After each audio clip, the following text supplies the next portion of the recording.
The moment I saw my own research published under his name, everything I believed about mentorship, academia, and trust shattered into a million pieces.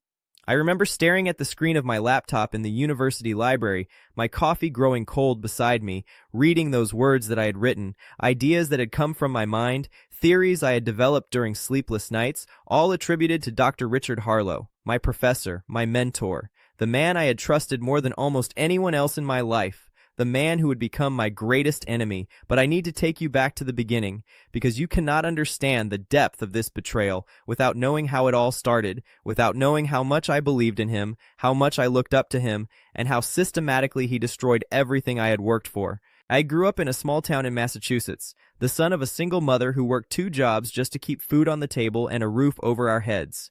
My mother was a cleaning lady during the day and a server at a diner during the evenings. She never finished high school, but she believed in education with a religious fervor. She used to tell me, "Marcus, your brain is the only thing they cannot take from you." She was wrong about that. She did not know that there are people in this world who will try to take credit for the very thoughts inside your head. I was always good at science. Not just good, I was exceptional. My teachers noticed it early. By the time I was in high school, I was taking advanced placement courses and winning state science competitions. When I got a full scholarship to a prestigious university in Boston, my mother cried for an hour. She kept saying, "You did it," as if she could not believe that someone from our family had made it to such a place. I promised her that this was just the beginning. I promised her that I would become someone, that I would make her proud, that all her sacrifices would mean something. I majored in biochemistry and I excelled. I graduated summa cum laude, published my first paper as an undergraduate, and got accepted into one of the most competitive doctoral programs in the country. That is where I met Dr. Richard Harlow. Dr. Harlow was a legend in our field. He had published over 100 papers, had been cited thousands of times, and had won multiple awards for his research on cellular regeneration. He was charming, articulate, and had the kind of confidence that made you believe anything he said. When he selected me to be his research assistant during my first year, I thought I had won the lottery. Other students were jealous. They would look at me with a mixture of admiration and envy, wondering what I had done to catch the attention of the great Dr. Harlow. In those early days, he was everything a mentor should be. He was patient, encouraging, and seemed genuinely interested in my ideas. He would invite me to his office for long conversations about research, about life, about the future. He told me that I reminded him of himself when he was young. He said I had raw talent, the kind that comes along once in a generation. I believed him. Why would I not? He was Dr. Richard Harlow, and I was just Marcus Chen, a kid from a working-class background who was still trying to figure out how to navigate the world of academia. He took me under his wing. He introduced me to important people at conferences, put my name on papers where I had contributed significantly, and gave me opportunities that other graduate students could only dream of. My mother was so proud. She kept every paper I published, every certificate I received, in a special folder that she would show to anyone who visited our small apartment. "Look at my son," she would say. "Look at what he has done." For the first 2 years of my doctoral program, everything seemed perfect. My research was going well, Dr. Harlow was supportive, and I was making a name for myself in the field. But then something changed, and it started so subtly that I almost did not notice it at first. It began with my dissertation research. I was working on a groundbreaking theory about cellular regeneration and aging. It was something that had never been explored before, at least not in the way I was approaching it. I spent months developing the theoretical framework, running experiments, analyzing data. When I showed my preliminary findings to Dr. Harlow, something shifted in his expression. It was just for a moment, a flicker of something that I could not quite identify. He recovered quickly, smiled, and told me that my work was interesting but needed more development. At the time, I thought he was just being cautious, like any good mentor would be. But then the small things started happening. He began canceling our regular meetings. When we did meet, he was distracted, dismissive. He would criticize my work harshly, pointing out flaws that I knew were not there. Once he told me in front of other faculty members that my research was unfocused and that I needed to reconsider my entire approach. I was humiliated. I went home that night and could not sleep, wondering what I had done wrong, wondering why the mentor I admired so much had suddenly turned cold. I confided in Sophie Turner, a fellow PhD student who had become my closest friend in the program. Sophie was smart, perceptive, and had a way of seeing through people that I always admired. When I told her about Dr. Harlow's behavior, she frowned and said something that stayed with me. "Marcus," she said, "be careful. I have heard stories about him. Stories about what? I asked. She hesitated, then shook her head. Maybe it is nothing, she said. Just be careful. I should have pushed her to tell me more. I should have listened to the warning in her voice. But I was too caught up in trying to please Dr. Harlow, too focused on proving that my research was worthy of his approval. So I worked harder. I spent even more time in the lab, refined my theories, ran additional experiments, and slowly, my work began to produce remarkable results. The breakthrough came during the third year of my program. I had discovered something extraordinary, a mechanism that could potentially slow cellular aging in a way that no one had ever documented before. When I realized the implications of what I had found, my hands were shaking. This was not just a dissertation. This was the kind of discovery that could change the field, that could lead to real treatments for age-related diseases, that could save lives. I documented everything meticulously. Every experiment, every data point, every conclusion was recorded in my research files with timestamps and backups. I had learned from my mother to keep records of everything. She always said, "Paper remembers what people forget." I had no idea how important that lesson would become. When I presented my findings to Dr. Harlow, I expected excitement. I expected him to be proud, to congratulate me, to maybe even express some of that warmth he had shown me in the early days. Instead, his face went pale. He stared at my data for a long time without saying anything. Then he looked up at me with an expression I had never seen before. It was not pride. It was not admiration.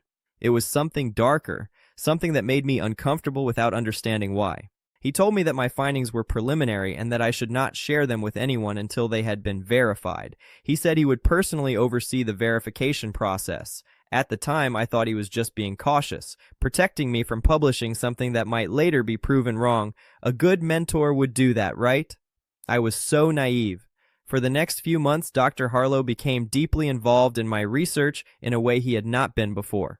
He asked to see all my data, all my notes, all my files. He had me present my methodology to him multiple times, asking detailed questions about every aspect of my work. I thought he was helping me strengthen my research. I did not realize he was stealing it. The first real sign of trouble came when I tried to submit an abstract to a major conference in our field. I had worked on it for weeks, summarizing my key findings and their implications. When I showed it to Dr. Harlow for approval, he told me it was not ready. He said my work needed more time, that I was rushing, that submitting something substandard would damage both my reputation and his. I was disappointed, but trusted his judgment. A month later, Sophie came running into the lab with a printed page in her hand. Her face was flushed and she was breathing hard. "Marcus," she said, "you need to see this." It was an announcement. Dr. Richard Harlow had submitted an abstract to the same conference I had wanted to attend. The title was different, but as I read the summary, my blood ran cold. It was my research, not similar to my research. It was exactly my research, my ideas, my methodology, my findings. Everything I had worked on for years was there, presented as his own original work. I confronted him the next day. I was trembling with a mixture of anger and disbelief as I walked into his office. I asked him about the abstract. I asked him how it was possible that his submission contained the exact same findings that I had been working on. He looked at me with an expression of mild confusion, as if he had no idea what I was talking about. Then he smiled, that same charming smile that had once made me feel so special, and he said something that I will never forget. "Marcus," he said, "I think you are confused about the nature of academic collaboration. Your work was conducted under my supervision, using my laboratory resources as part of my research program. Anything you produce is, by definition, a contribution to my body of work. I gave you the opportunity to work on this project. I gave you access to equipment and funding. Without me, you would be nothing. This is how academia works. You should be grateful that your contributions will be recognized at all." I stood there, unable to speak. Everything I thought I knew about this man, about our relationship, about the world of academia, crumbled in that moment. He was not my mentor. He was my exploiter. He had used me, cultivated my talent, and was now stealing the fruits of my labor while I watched helplessly. When I finally found my voice, I told him that I had documentation. I told him that my files were time-stamped, that I could prove every idea, every experiment, every finding was mine. His smile faltered for just a second. Then he leaned forward in his chair and spoke in a low, dangerous voice. "Marcus," he said, "do you know who I am in this field? Do you know how many connections I have? How many people owe me favors? How many committees I sit on? If you try to challenge me, I will destroy you. Your career will be over before it begins. No one will hire you, no one will publish you, no one will remember your name, but if you cooperate, if you let this go, I will make sure you get credit. A footnote here, a thank you there. You will graduate, get a decent job, have a nice life. The choice is yours. It was a threat, a naked, undisguised threat, and the worst part was, I knew he could follow through on it. Dr. Richard Harlow was not just a professor, he was an institution. He had power that I could barely comprehend. Challenging him would be like a mouse challenging a lion. I left his office that day feeling smaller than I had ever felt in my life. I went back to my apartment and sat in the dark for hours, trying to process what had happened. Everything I had worked for, all the sacrifices my mother had made, all the dreams I had cherished felt like they were slipping through my fingers. I thought about calling my mother, but I could not bear to tell her what was happening. I could not bear to see the pride in her eyes turn to disappointment. That night I made a decision. I would not let Dr. Richard Harlow steal my work and my future. I did not know how, I did not know when, but I would find a way to expose him for what he really was. The mentorship was over. What had begun as the most important professional relationship of my life was now a war, and I intended to win. The next few months were some of the hardest of my life. Dr. Harlow began a systematic campaign to marginalize me in the department. He removed me from research projects, stopped including me on publications, and began spreading subtle rumors that I was difficult to work with. He never said anything overtly negative about me. He was too smart for that. But he would make small comments, shake his head slightly when my name came up, suggest with his body language that I was somehow problematic. In academia, reputation is everything, and he was slowly poisoning mine. I watched him present my research at the conference. I was not there in person, but Sophie recorded his talk on her phone and showed it to me later. There he was, Dr. Richard Harlow, standing at the podium, taking questions about my discoveries as if they had come from his own mind. The audience was impressed. They praised his innovative thinking, his groundbreaking methodology, his brilliant insights. I watched myself become invisible while he basked in the glory of my work. But I was not idle during this time. I was gathering evidence. I had learned from my mother to document everything, and now that lesson was proving invaluable. I compiled every email exchange we had ever had about my research, every meeting note I had taken, every file with timestamps proving when I had developed each idea. I created backup copies of everything and stored them in multiple secure locations. I reached out to other researchers in the field who had reviewed early drafts of my work, people who could testify that I had developed these ideas long before Dr. Harlow claimed them as his own. I also started doing research of a different kind. I began investigating Dr. Harlow's past. I talked to former students, read old papers, dug through archives. What I discovered was both disturbing and validating. I was not the first person Dr. Harlow had exploited. There was a pattern going back decades. One former student, a man named David Chen, who was no relation to me, had left academia entirely after a similar experience. When I tracked him down, he was working as a science teacher at a high school in New Jersey. He was reluctant to talk at first, but when I told him my story, something in him opened up. He told me that Dr. Harlow had done the same thing to him 15 years ago. He had stolen David's research, published it under his own name, and when David tried to fight back, Dr. Harlow had destroyed his career. David was blackballed from every academic position he applied to. He never recovered professionally, but he still had documentation, boxes of files that he had kept all these years, hoping that someday someone would listen. There were others too. A woman named Dr. Patricia Morgan, who is now working in a pharmaceutical company in California, told me a similar story. She had been one of Dr. Harlow's research assistants in the early days of his career. She had developed a novel approach to cellular imaging that Dr. Harlow had claimed as his own. It became one of his most cited papers. When she tried to get credit, he had her removed from the program and written such damaging letters of recommendation that she could not get a job in academia for years. I found 4 other people with similar stories. 4 people whose careers had been damaged or destroyed by Dr. Richard Harlow. 4 people who had been silenced by his power and their own fear. But now, with my situation, there was an opportunity. One voice can be dismissed. 6 voices together become a chorus that cannot be ignored. Sophie was my most loyal ally during this time. She helped me organize the evidence, track down contact information for former students, and provided emotional support when I felt like giving up. One night, after a particularly difficult day, she sat with me in my apartment and said something that gave me strength. "Marcus," she said, "what he is doing to you is wrong. and what he did to all those other people is wrong. The academic system protects people like him because they bring in grants and prestige. But systems can change. People can change them. You have the evidence, you have the truth. You just need to find the right way to use it. She was right. I had the evidence, I had the truth, but I needed to be strategic about how I used it. Going directly to the university administration was risky. Dr. Harlow had powerful allies, and he had already begun poisoning opinions about me. If I made accusations without a solid plan, he would discredit me and I would lose everything. So I developed a strategy. It took months to put together, but by the end, I had a plan that was methodical, evidence-based, and designed to expose Dr. Harlow in a way that he could not suppress. The first step was to secure an external ally. I needed someone with enough credibility to take my claims seriously and enough independence to not be influenced by Dr. Harlow's internal network. I identified Dr. James Whitmore, a renowned scientist at a university in the United Kingdom who was known for his integrity and his willingness to call out misconduct in the field. Dr. Whitmore had served on ethics committees, had written papers about academic integrity, and had a reputation for being thorough and fair. I reached out to Dr. Whitmore through a formal email explaining my situation. I was careful to be factual rather than emotional, presenting the evidence without editorializing. I included time-stamped documents, correspondence, and testimonies from the other people Dr. Harlow had exploited.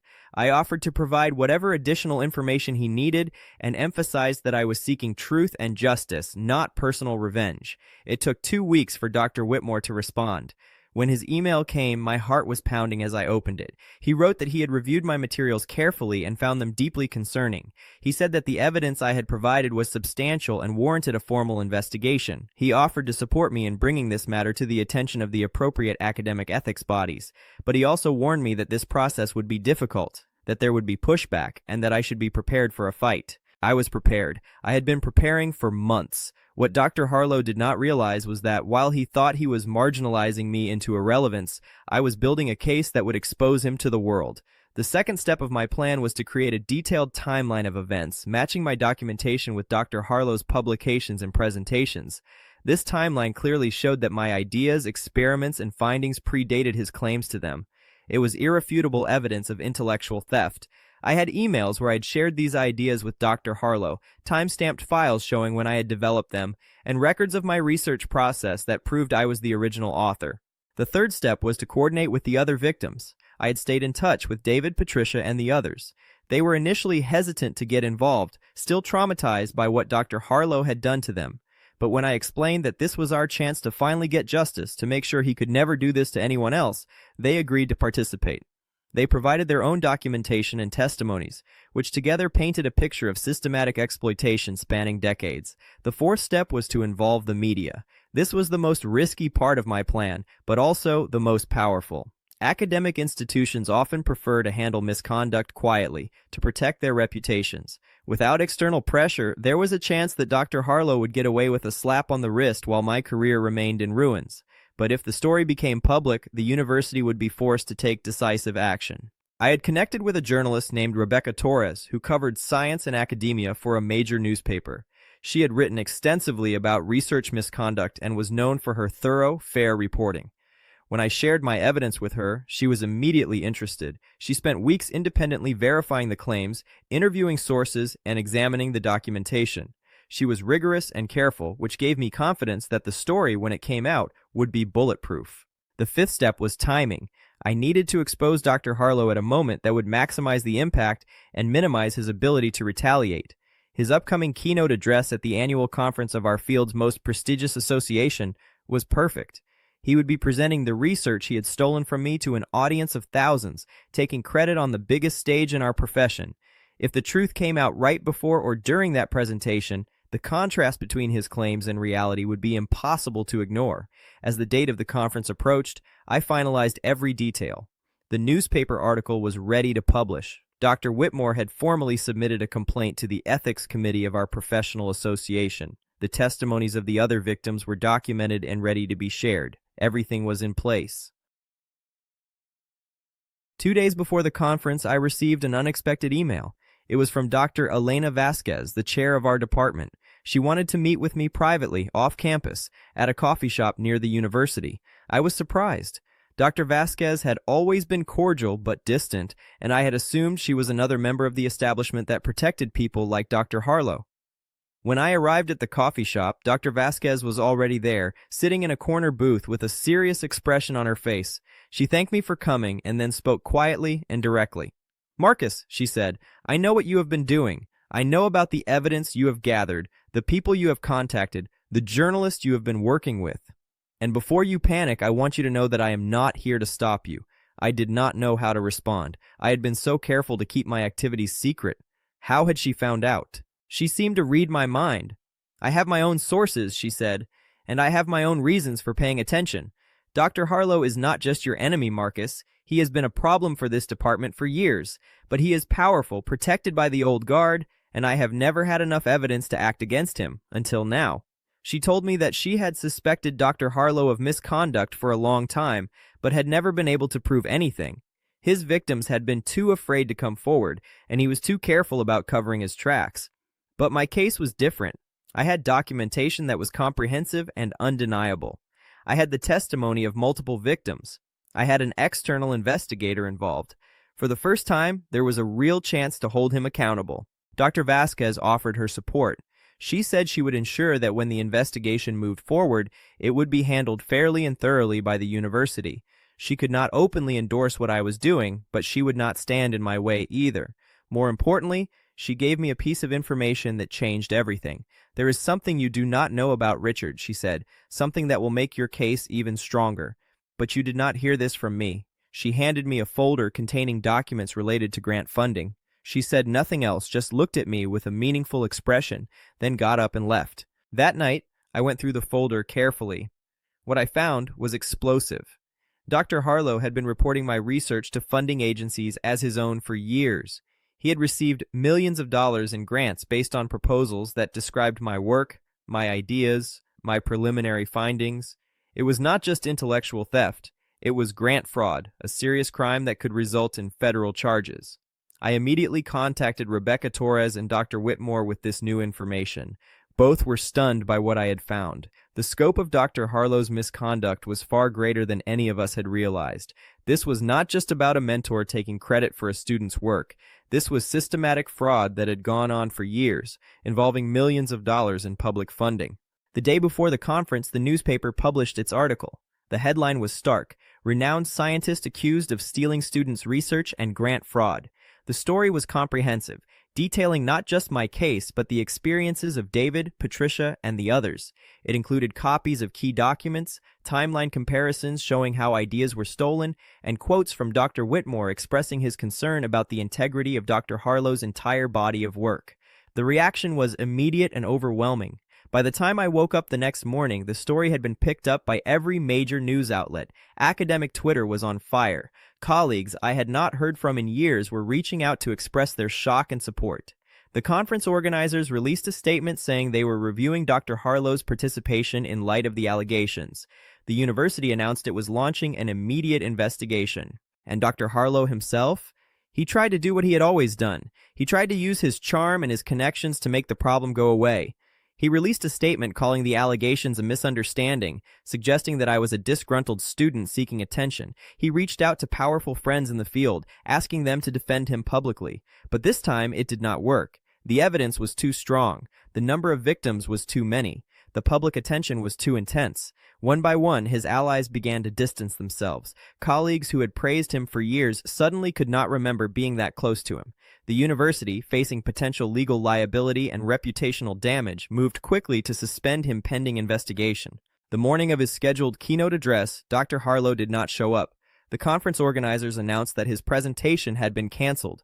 Instead, they invited Dr. Whitmore to give an impromptu address on research integrity and the importance of protecting young scientists from exploitation. In his speech, without naming me directly, he spoke about the courage of those who stand up against misconduct and the responsibility of the academic community to create systems that protect truth over prestige. I watched the live stream of that address from my apartment, tears streaming down my face. For the first time in years, I felt vindicated. The truth was being told. The man who had tried to steal my work and destroy my career was facing real consequences. Everything I had suffered was not in vain. But the consequences for Dr. Harlow were just beginning. Over the following months, the investigation uncovered even more misconduct than we had known about. It turned out that he had been taking credit for others' work for his entire career. Dozens of papers were scrutinized and found to contain contributions that should have been attributed to students and junior researchers. The grant fraud allegations led to a federal investigation, and it was discovered that he had misrepresented research outcomes to secure funding on multiple occasions. The university revoked his tenure and terminated his employment. The professional associations he belonged to expelled him. His papers were flagged with expressions of concern or outright retracted.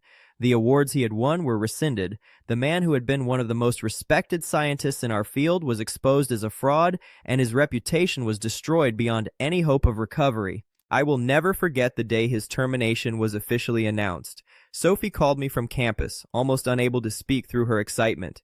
"It is over, Marcus," she kept saying. "It is finally over. You did it." And I had.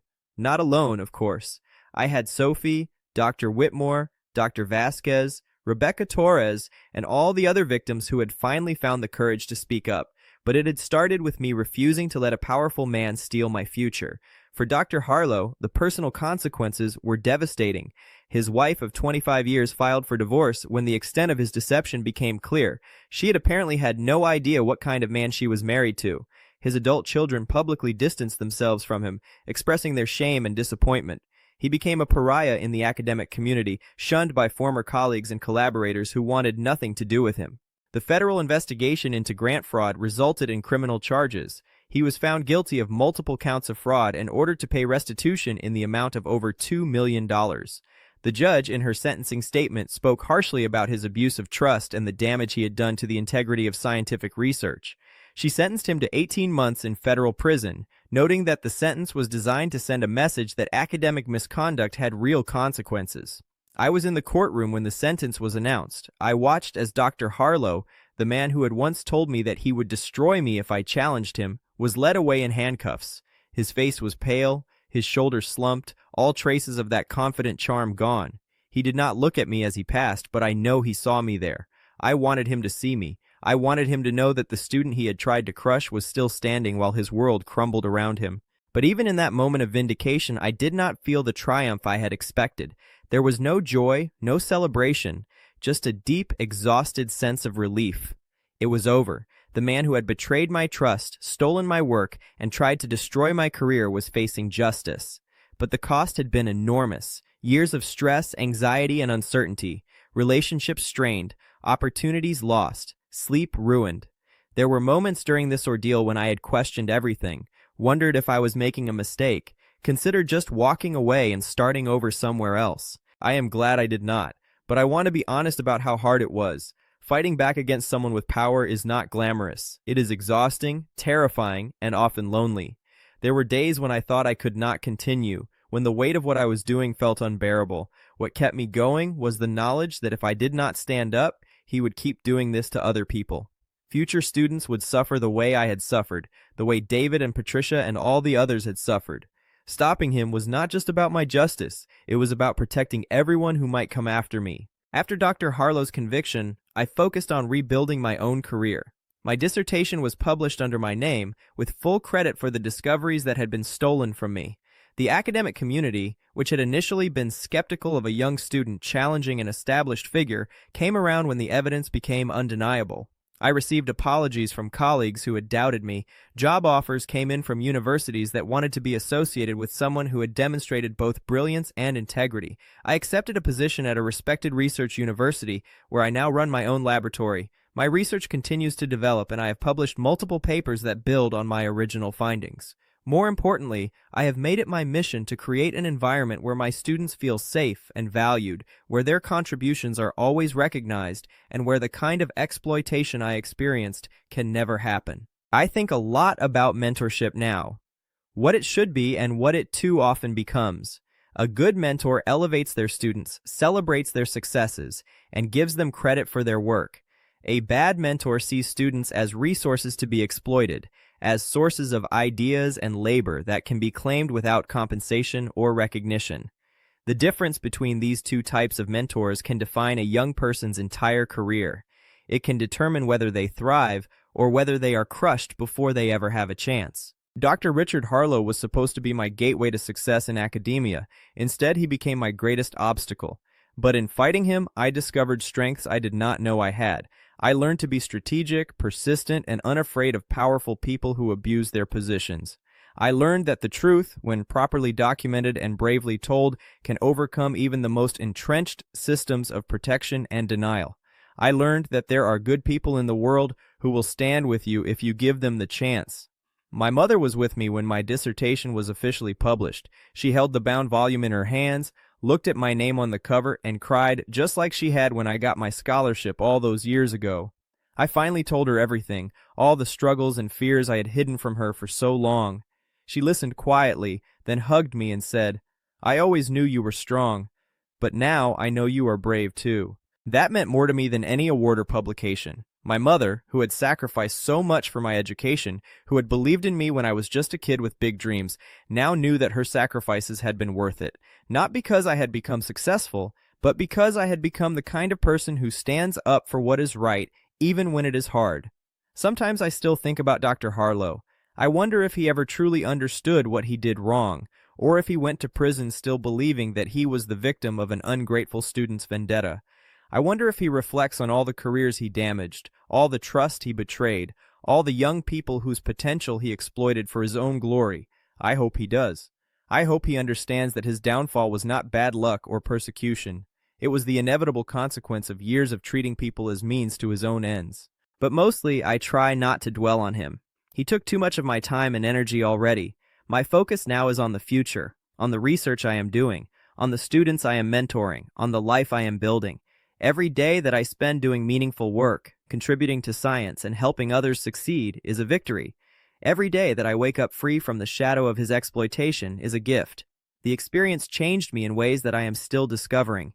I am more cautious about trust now, slower to believe that powerful people have my best interests at heart. I ask more questions, document more carefully, and pay attention to warning signs that I might have ignored before. Some might call this cynicism, but I prefer to think of it as wisdom earned through painful experience. I also believe more strongly than ever in the importance of speaking up. So many victims of exploitation stay silent because they are afraid, because they do not think anyone will believe them, because they doubt their own perceptions. I was almost one of those silent victims. If Sophie had not encouraged me, if David and the others had not shared their stories, if Dr. Whitmore had not taken me seriously, I might have let Dr. Harlow get away with everything. Speaking up was the hardest thing I have ever done, but it was also the most important. If you are going through something similar, if there is someone in your life who is exploiting your work, your ideas, your trust, I want you to know that you are not alone. I want you to know that your perception of wrongdoing is probably accurate, even if the person doing it is powerful and well-respected. I want you to know that documentation is your friend, that finding allies is essential, and that timing matters. Most importantly, I want you to know that justice is possible. It may take time, it may require sacrifice, but truth has a way of coming out eventually. The story of Dr. Richard Harlow is a cautionary tale about what happens when institutions protect power over truth. But it is also a story of hope, because in the end, despite all his connections and prestige, the truth prevailed. The students he exploited were vindicated. The scientific community acknowledged its failure to protect young researchers and implemented new safeguards. And one man who thought he was untouchable learned that no one is above accountability. I still have the folder my mother kept with all my publications and certificates. She gave it to me after my dissertation was published, saying that it belonged with me now. Sometimes I look through it and remember all the stages of my journey, from that hopeful kid in Massachusetts to the researcher I am today. Every piece of paper in that folder represents hard work, sacrifice, and perseverance, but the most important documents are not there. They are the ones that proved my case against Dr. Harlow, the evidence that brought a powerful fraud to justice and allowed me to reclaim my work and my future. Those documents are safely stored now, a reminder of what I overcame and what I am capable of when pushed to my limits. I hope I never need to use that kind of evidence again. But if I do, I know I can. I know that the same determination that brought down Dr. Richard Harlow is still within me, ready to be deployed whenever truth needs defending. My name is Marcus Chen. I was betrayed by the mentor I trusted most. He stole my work, tried to destroy my career, and thought his power made him invincible. He was wrong. This is my story, and it ends with justice. The truth was revealed. The betrayer faced consequences, and I, against all odds, emerged stronger than I ever knew I could be. Some days I walk through the halls of my university and pass students who remind me of myself years ago. They are eager, ambitious, full of hope about what their research might achieve. I make a point to know their names, to listen to their ideas, to give them credit for their contributions. I try to be the mentor I wish I had, because the best revenge against someone who tried to crush you is not just their downfall. It is your own success, lived with integrity, and used to help others avoid the suffering you endured. Dr. Richard Harlow taught me many things, though not the lessons he intended. He taught me that charm can conceal cruelty, that reputation is not the same as character, and that even the most impressive credentials cannot compensate for a lack of basic decency. He also taught me, inadvertently, how strong I really am. In trying to break me, he forged me into someone who can never be broken by people like him again. The conference where he was supposed to give his stolen keynote happens every year. Last year, I was invited to give a keynote of my own. I stood on that same stage where he was supposed to present my work as his, and I talked about my research, my discoveries, my contributions to the field. The audience applauded, colleagues congratulated me, and somewhere in the back of my mind, I thought about how different this moment was from what Dr. Harlow had planned for himself. He had wanted glory. Instead, he got disgrace. He had wanted my silence. Instead, he got my voice, louder than ever, reaching more people than he ever could. He had wanted to erase me from the story of my own discoveries. Instead, I wrote myself into that story permanently, with evidence and documentation that can never be disputed. Justice is not always served in this world. Bad people sometimes escape consequences. Good people sometimes suffer without vindication. I know how lucky I am that my story ended the way it did, but I also know that luck was not the only factor. Preparation, persistence, and courage made the difference. The evidence I gathered, the allies I found, the risks I was willing to take, these things turned a situation that could have destroyed me into a situation that defined me in the best possible way. To anyone who has been betrayed by someone they trusted, I offer this. Your pain is valid, your anger is justified, and your desire for justice is not unreasonable. But be smart about how you pursue it. Document everything. Find people who will believe you and support you. Build your case carefully before you make your move. And never ever let anyone convince you that powerful people cannot be held accountable. They can. I am living proof. My professor became my enemy when I outperformed him. But in the end, my enemy became my redemption. His betrayal forced me to discover who I really am and what I am capable of. His downfall proved that truth is stronger than power, that integrity outlasts prestige, and that the people we trust the most can hurt us the deepest, but they cannot destroy us unless we let them. I did not let him destroy me, and that, more than any degree or publication or award, is my greatest achievement. I survived, I fought back, I won, and now I am using everything I learned to make sure that my students and researchers everywhere never have to go through what I went through.